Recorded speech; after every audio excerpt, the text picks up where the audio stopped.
he estudiado al ejército más grande del mundo y es esto lo que casi nadie sabe. Número 1. No puedo creer estar leyendo esto, pero dice justo acá en este libro que el número del ejército de los jinetes era 200 millones. Hay 200 millones de soldados en este ejército. Ahora, si estás luchando para creer esto, imagínate lo que le habrá sucedido al apóstol Juan cuando escribió esta profecía de los últimos tiempos hace miles de años. Creemos que en el momento en el que Juan está escribiendo Apocalipsis es muy poco probable que la población mundial entera fuera de más que 200 millones de personas, probablemente menos. Pero hoy en día, cuando miramos a un mundo que tiene casi 8.000 millones de seres humanos, no parece tan descabellado, no parece tan imposible creer que algún país poderoso reclute 200 millones de soldados. La profecía de Juan tiene mucho más sentido hoy que en aquel entonces. Pero la pregunta que deberías hacerte ahora mismo es esta: ¿quién es el enemigo? ¿Contra quién va a pelear este ejército de 200 millones de soldados? Esto va a estar muy bueno. La respuesta es simple: el enemigo es Israel. Según numerosos eruditos bíblicos, Satanás desde el comienzo de la historia ha tratado de detener la descendencia de Israel y ha usado todo su poder para lograrlo. Basta con mirar los libros de historia mundial para notar que en más de una ocasión el pueblo judío está siendo perseguido, aplastado y golpeado. Pero ¿por qué Satanás parece estar tan decidido a eliminar al pueblo de Israel? Bueno, porque fracasó en su primer plan. Él quería hace 2000 años aplastar al linaje de David, aquel famoso rey judío que mató a Goliat. Él quería detenerlo porque conocía la profecía, aquella que afirmaba que del linaje de David vendría el Mesías, la persona que luego en la historia conocemos como Jesús de Nazaret. Estas profecías indicaban que él vendría a redimir a la humanidad y a traer salvación a todas las personas que lo reciban como Señor y Salvador. A pesar de sus intentos por borrar a Israel del mapa, de la faz de la tierra y hasta de asesinar bebés para evitar que Jesús naciera, la profecía se cumplió y Satanás falló. Y como falló, ahora está más decidido que nunca a cumplir su misión porque sabe que tiene poco tiempo. Y es que hay otra profecía en la Biblia que afirma que el mismo Jesús que caminó sobre esta tierra hace 2000 años regresará nuevamente. Y esos mismos pies que fueron clavados en la cruz pisarán nuevamente el monte de los olivos. Y Cristo Jesús en persona en Israel va a establecer su reino milenial. Durante 1000 años le mostrará a todos los gobernantes del mundo que han hecho de este planeta un verdadero desorden cómo debía ser gobernado realmente. Y Satanás, el padre de la mentira, es tan bueno para engañar que se ha engañado a sí mismo, creyendo que él puede hacer algo para detenerlo. Es por esto que muchos afirman que él está haciendo todo lo posible para eliminar a la nación de Israel, porque si pudiese lograrlo, Cristo no tendría una nación donde establecer su reino. Pero sabemos que él es mayor que el que está en el mundo. Y sabemos también que Jesús cumplirá su palabra y establecerá su reino. Y si vos lo seguís, también vas a ser parte de aquel reino milenial algún día. Ok, me pregunto si te estás preguntando lo mismo que yo. ¿Cuáles son los países que van a poblar, que van a conformar esta aterradora milicia? Al final de este video voy a contarte quiénes, según la Biblia, formarán parte de esta terrible alianza final contra el pueblo de Dios. Y desde ya te digo que no es para nada lo que imaginas. Número 2. El campo de batalla está ubicado en el norte de Israel, en la colina de Megiddo, lugar también conocido como el Valle de Jezreel o Armagedón. Dice la Biblia: y los espíritus de los demonios reunieron a todos los gobernantes y sus ejércitos en un lugar que en hebreo se llama Armagedón. Napoleón Bonaparte dijo una vez, mientras contemplaba el Valle de Armagedón, mientras miraba sus 25 kilómetros de ancho: este es el campo de batalla más natural de toda la tierra. Armagedón ha albergado numerosas y terribles guerras en el pasado. Megiddo es donde Saúl luchó contra los filisteos y fue derrotado. Megiddo es donde el faraón terminó con el reinado de Josías, y Megiddo es donde la profetisa Débora eliminó a aquel enemigo llamado César. Pero más allá de lo sangrientas que hayan sido estas guerras, más allá de lo cruel que cualquier guerra haya podido ser jamás, la Biblia nos dice que la batalla del ejército de los 200 millones será el peor enfrentamiento que el mundo haya visto jamás. De hecho, será la guerra que termine con todas las guerras. Cuando las naciones se reúnan contra Jerusalén, cuando todos los reinos de la tierra digan: venid y destruyámoslos, para que no sean nación y no haya más memoria del nombre de Israel, porque aún han conspirado de corazón contra ti, han hecho pacto.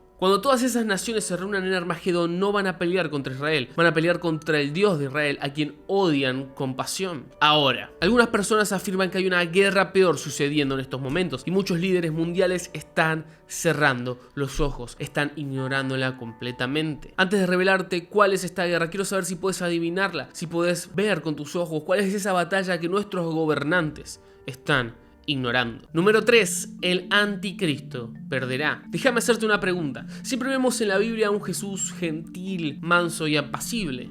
No. Si eso pensás, necesito que escuches esto. Y vi a la bestia, a los reyes de la tierra y a sus ejércitos reunidos para guerrear contra el que montaba el caballo y su ejército. Y la bestia fue apresada, y con ella el falso profeta que había hecho delante de ella las señales con las cuales había engañado a los que recibieron la marca de la bestia y habían adorado su imagen. Estos dos fueron lanzados vivos dentro de un lago de fuego que arde con azufre. Vemos acá a un Jesús diferente, a un Jesús que muchos no conocen. Este es el Jesús guerrero.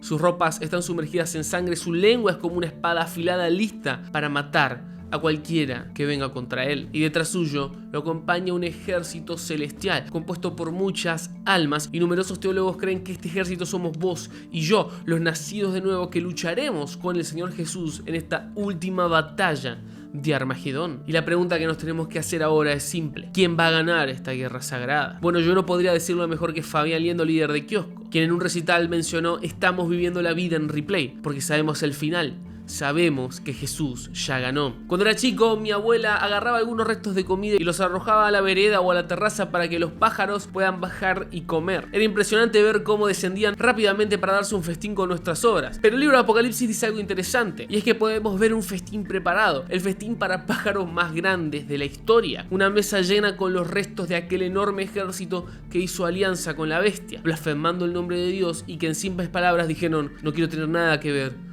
contigo. Allí, luego de la batalla, los enemigos de Cristo derrotados yacerán en Armagedón, y la Biblia dice que un ángel va a gritarle a las aves del cielo: vengan y congréguense en la gran cena de Dios, para que coman carne de reyes y capitanes, carnes de fuertes, carnes de caballos y sus jinetes, y carnes de todos, libres y esclavos, pequeños y grandes. Bien, yo te prometí que iba a contarte qué naciones, qué países según la Biblia van a formar parte de este enorme ejército que marchará contra Israel. Bueno, para eso tenemos que prestar atención a los detalles. El mismo pasaje que hemos leído dice: y el sexto ángel derramó su copa sobre el gran río Éufrates, y el agua de este se secó, a fin de que fuese preparado el camino para los reyes del oriente. Ahora yo necesito que me prestes mucha atención. Este es el río Éufrates, un río enorme de 2.800 kilómetros de largo y casi 3 de ancho. Este río, si queremos verlo de este modo, ha actuado como una barrera natural de defensa, un muro de contención para toda el área del Golfo de Palestina. Pero la Biblia profetiza que un día el Éufrates estará totalmente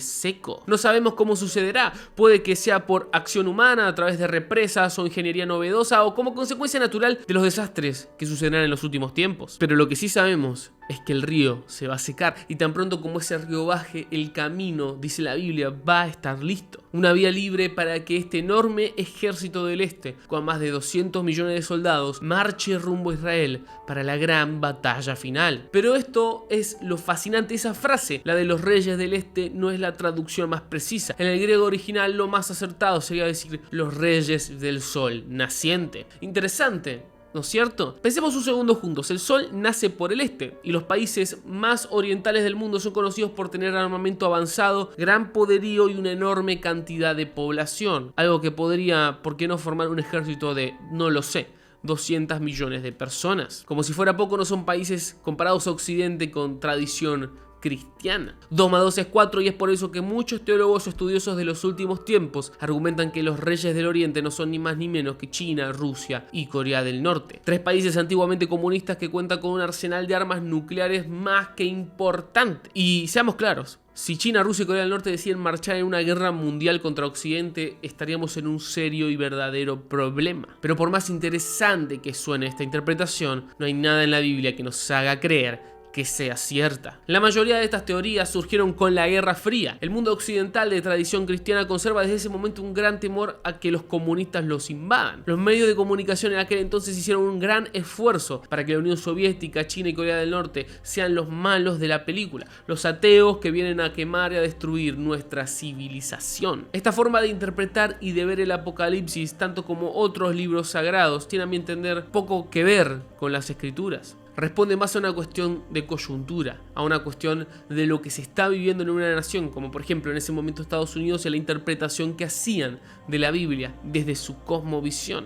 Es por eso que necesitamos pedirle a Dios mucha sabiduría, porque cuando estudiamos la Biblia tenemos un gran riesgo, el riesgo de caer fácilmente en estos errores que tienen que ver con temores, con miedos y con prejuicios de nuestra sociedad, de nuestro entorno, y poco con el contexto bíblico. De hecho, si miramos el contexto bíblico, vamos a entender que la profecía evoca la caída de Babilonia, cuando los medos y los persas secaron el Éufrates de manera literal, desviándolo con canales para poder entrar en la ciudad a través de territorio seco. Ellos eran los reyes del oriente, porque estaban al oriente justamente de Babilonia. No eran chinos, no eran rusos, no eran coreanos, eran medos y persas. Y si todavía tenés alguna duda, presta atención a esto, pues el poder de los caballos estaba en su boca y en sus colas, porque sus colas eran semejantes a serpientes, tenían cabezas y con ellas dañaban. La Biblia describe a este enorme ejército de manera muy particular y nos da a entender que no son humanos, al menos no como nosotros. Es un tipo de ejército distinto que podría o no tener gente en sus filas, pero que esencialmente parecen estar respondiendo a otro tipo de seres. Con todo esto sobre la mesa quiero decirte una cosa: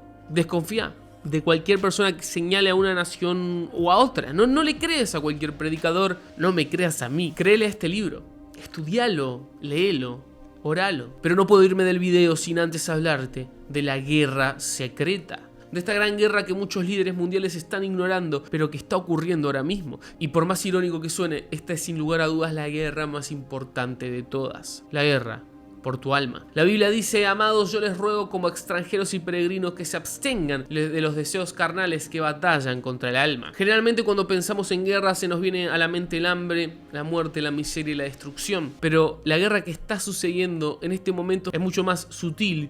Está teniendo más bajas que cualquier otra guerra en la historia, porque no tenemos lucha contra carne y sangre, sino contra principados, potestades y gobernadores de las tinieblas de este siglo, contra huestes espirituales de maldad en regiones celestiales. En este momento hay una guerra espiritual sucediendo, una batalla en donde se está librando el destino de tu alma y la mía. Contra reloj, el enemigo está intentando llevarse a la mayor cantidad de personas posibles, y lo está logrando. Muchísimos están siendo engañados pensando que las cosas que este mundo ofrece, dinero, fama, placeres efímeros, son las cosas más importantes de todas. Y muchos caemos en este error y nos pasamos la vida buscando estos premios para darnos cuenta que al conseguirlos no son más que humo, se desvanecen. Jim Carrey dijo una vez: desearía que todos pudieran ser famosos y tener dinero para darse cuenta que al final se iba vacío, que la felicidad no está ahí. Lo cierto es que el sistema de este mundo a menudo nos empuja a eso, a querer cada vez más y más, una nueva experiencia, un nuevo celular, nueva ropa, nuevos amores, y como el hámster en su rueda corremos sin parar, pero también sin movernos. Perseguimos el viento y enfocamos nuestra energía en algo que vale poco y nada en la eternidad. No importa si sos o no creyente, yo sé que vas a coincidir en esto conmigo, que todo lo sagrado, lo puro, lo bueno, lo digno de aplaudir es bastardeado estos días. Cosas como formar una familia, pasar tiempo con seres queridos y similares son vistas como pérdidas de tiempo, como cosas de viejos o de tontos. Lo cierto es que esta batalla sí está sucediendo. Estamos ahí adentro, pero ¿de qué lado? Si Armagedón fuera hoy, ¿para qué ejército pelearíamos? ¿Para el de los 200 millones o para el de Jesús? Mientras pensás en esto, déjame decirte algo. Hoy es un día tan bueno como cualquier otro para acercarte a Jesús. No importa si lo conoces o no, si estabas cerca y te alejaste, lo único que importa es que Él es real y quiere relacionarse con vos. No te estoy invitando a una iglesia en particular o a una reunión ni nada de eso. Simplemente te estoy invitando a una relación real con el creador del universo, con aquel que tiene poder para cambiar cualquier situación. ¿Qué vas a hacer? En fin, amigos, como siempre les digo, yo no soy un experto, no soy un erudito ni un teólogo, soy solamente un divulgador que constantemente está aprendiendo la Biblia como vos. Y para mí es un gran privilegio poder compartir en estos videos lo que estamos aprendiendo juntos. Una gran forma de seguir en contacto es suscribiéndote. De esta manera podremos seguir charlando y continuar este viaje de fe. Muchas gracias por verme y no te olvides que Jesús te ama y yo también. Hasta la próxima.